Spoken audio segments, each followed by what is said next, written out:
Selamat bertemu kembali di dalam diskusi kita mengenai filsafat ilmu pengetahuan. Ini adalah bagian yang ke-12 ya. Yang akan kita diskusikan adalah mengenai induktivisme versus pandangan hipotesis deduktif ilmu pengetahuan. Ya, ini adalah istilah-istilah induksi dan deduktif yang saat ini sudah kita kenal betul, terutama bagi mereka-mereka yang akan melakukan suatu penelitian, ya, pembuktian sesuatu atau menemukan sesuatu. Ya. Kadang-kadang kita masih bingung apa itu induksi dan apa itu deduksi. Ya. Tapi kita lihat di sini sejarah ya, bagaimana induksi itu muncul dan bagaimana induksi itu didefinisikan, deduksi itu muncul dan bagaimana deduksi itu didefinisikan. James Mill memberi masukan kepada putranya tentang pentingnya mengumpulkan dan mempertimbangkan bukti. Ya, John Stewart ini putranya ya, dua-duanya itu sama-sama orang filsafat ya. Dan John Stewart berusaha merumuskan teknik induktif, induksi untuk menilai hubungan antara kesimpulan dan fakta atau bukti. Fakta itu sudah terlihat.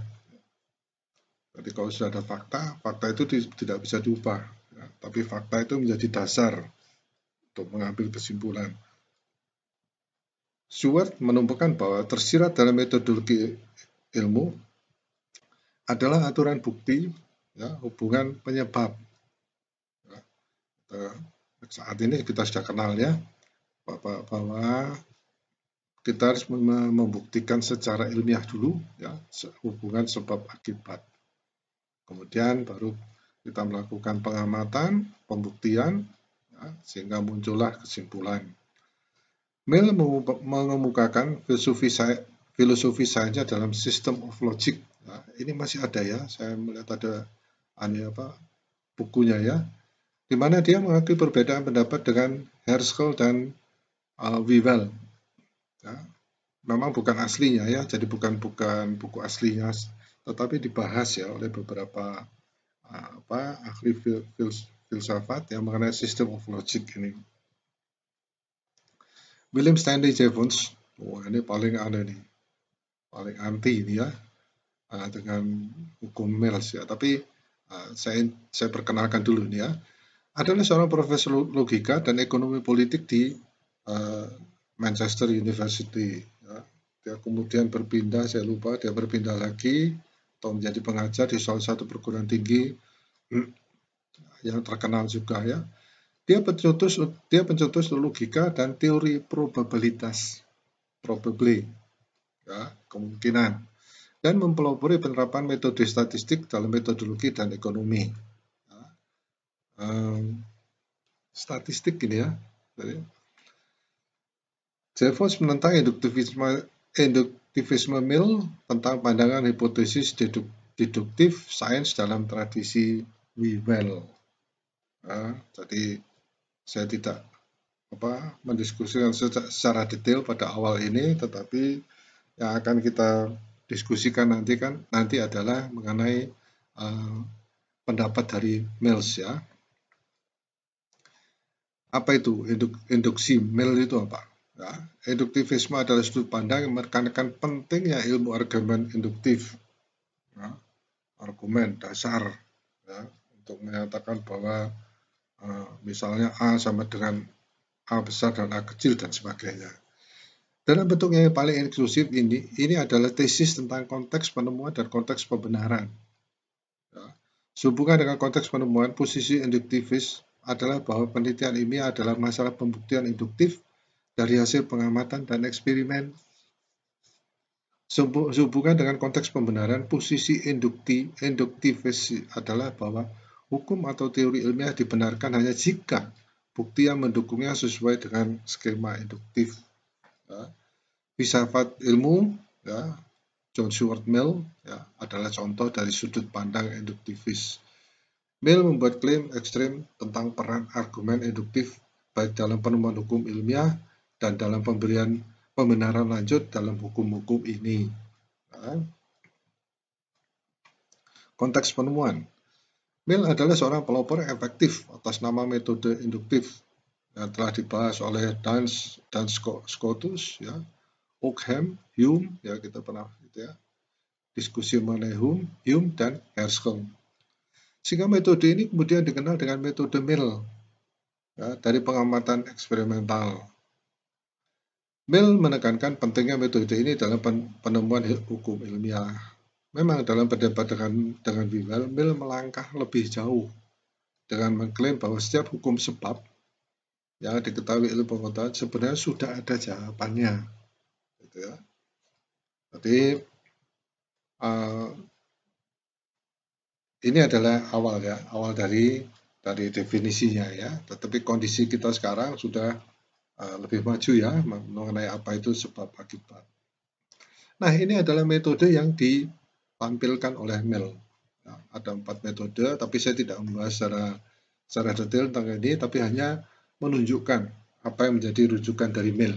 Ya, Anda bisa mencari ini di mungkin di Wikipedia, ya, 4 metode induktif versi Mill. Ya. Yang diajukan di sini adalah perjanjian, ya, atau agreement, ya, perbedaan, difference, ya, atau concomitant variance, ya, varian yang bersama, dan yang terakhir yang keempat ada residues. Ya. Saya tidak membahas detail tentang ini, tapi kita lihat di sini contohnya ya. Keadaan sebelumnya adalah ABEF, tapi dalam fenomena kita lihat dia adalah ABC. Ya. Jadi mungkin ABEF ini adalah penyebab dari penyebab dari terjadi ABC ini. Ya. Contohnya ini ya. B is the cause, B besar is the cause of B. C is the cause of B besar adalah penyebab dari B kecil ini. C ini adalah penyebab dari C ini. Ya, kita lihat hukumnya masih sebab. Ya, kalau Anda mau mencari secara detail mengenai ini, ya, saya pernah melihat melakukan browsing dan mempelajarinya. Ya, mempelajari untuk melihat apa sih yang dimaksud di sini ya. Nah, kita lihat kesimpulan-kesimpulan di sini. Oleh sebab itu A adalah sebab dari A. Ya, A kecil ya. Kemudian yang ini oleh sebab itu A sangat diperlukan sebagai sebab dari A. Nah, ini harusnya A kecil ya, maaf ya. Dan untuk yang ketiga oleh sebab itu A dan A berhubungan sebab akibat. Nah, ini ada A plus B, C, terus kemudian A plus dan B. Nah, tetapi untuk detailnya Anda coba review, Anda mencari. Ya. Atau mungkin nanti dalam suatu saya akan posting sendiri khusus mengenai ini ya. Jadi untuk memperjelas ya, jadi supaya kita bisa melihat hubungannya. Dan yang residu ini, oleh sebab itu A adalah penyebab A.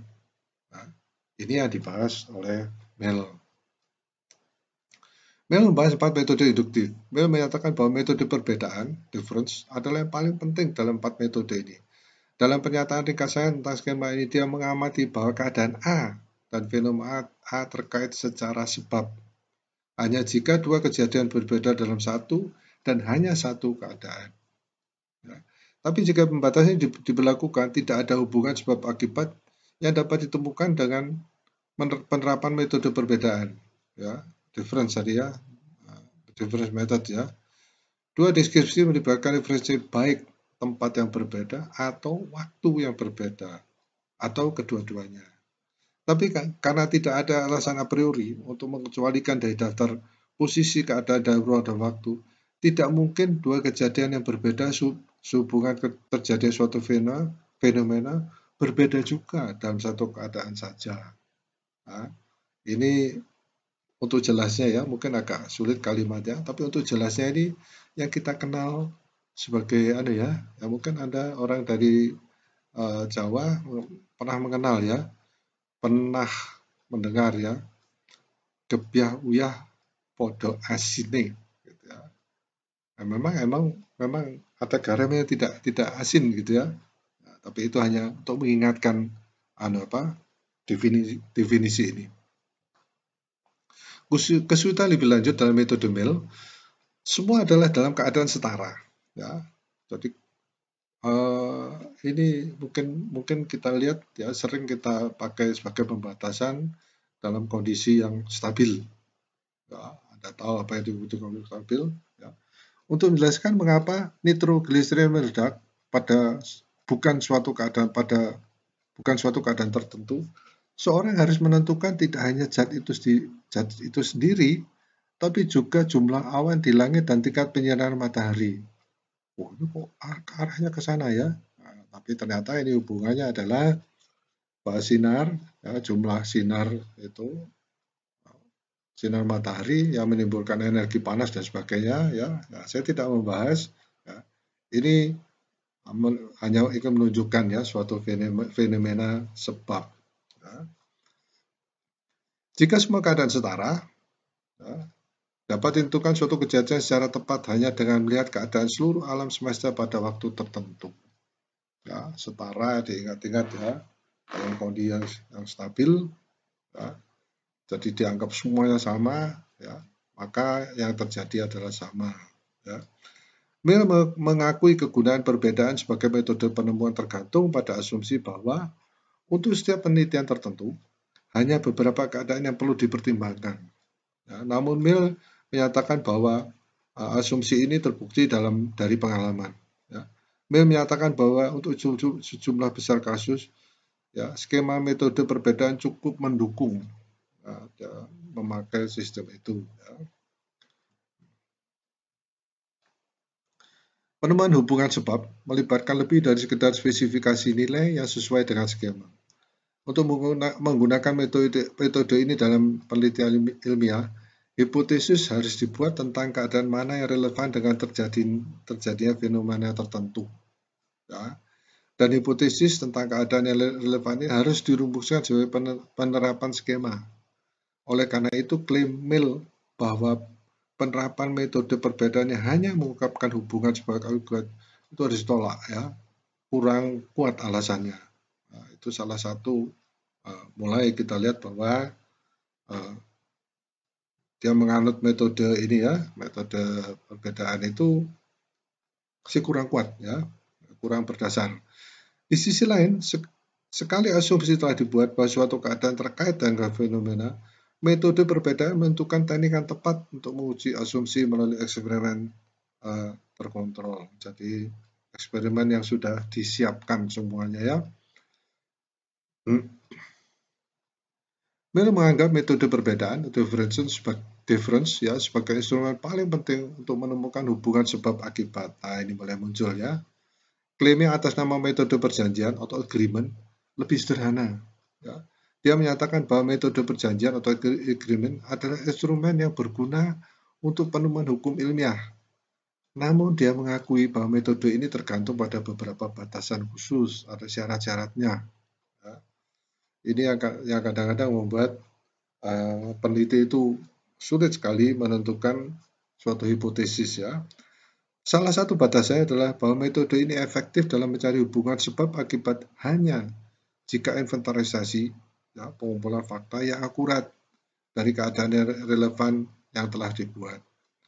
Jika keadaan relevan yang ada dalam setiap kejadian diabaikan, penerapan metode agreement ini dapat menyesatkan peneliti. Ya. Ini khususnya berhati-hati dalam batasan masalah.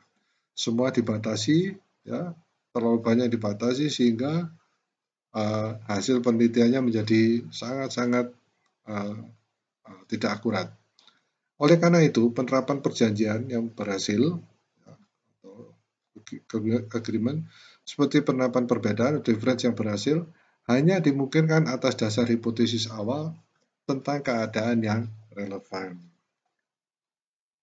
Mill mengakui bahwa jenis fenomena tertentu mungkin merupakan efek dari keadaan yang berbeda pada kesempatan yang berbeda. Dalam suatu skema misalnya, ada kemungkinan bahwa B menyebabkan A. Ya, ini dihubungkan dengan yang tabel sebelum tadi ya, pada kejadian 1 dan 3. Dan D menyebabkan A pada kejadian 2. Ya. Karena kemungkinan ini ada, orang hanya dapat menyimpulkan bahwa kemungkinan A adalah penyebab dari A. Ya, coba dilihat lagi yang ditinjau oleh Mill ya.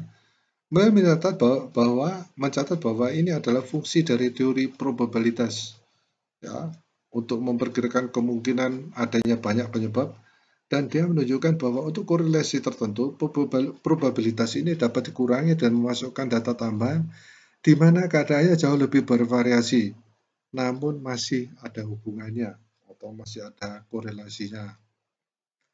Mill percaya bahwa kemungkinan banyak faktor penyebab tidak dapat meragukan kebenaran kesimpulan yang dicapai oleh metode perbedaan, difference ya. Dia menyatakan bahwa untuk setiap argumen tertentu oleh perbedaan, dapat dipastikan bahwa dalam hal ini setidaknya A adalah penyebab dari A, atau bagian yang tidak terpisahkan dari penyebabnya. Ya, meskipun penyebab yang menghasilkannya dalam kasus lain mungkin sama sekali berbeda. Nah ini ya, muncul lagi Jevons ya. W.S. Jevons kemudian menunjukkan bahwa Mill telah membuat lompatan yang tidak dapat dibenarkan dari pernyataan tentang apa yang terjadi dalam suatu eksperimen ke generalisasi. Nah, ini istilahnya kebiah-uyah tadi ya. Bahwa apa yang terjadi dalam satu eksperimen juga akan terjadi dalam eksperimen lain.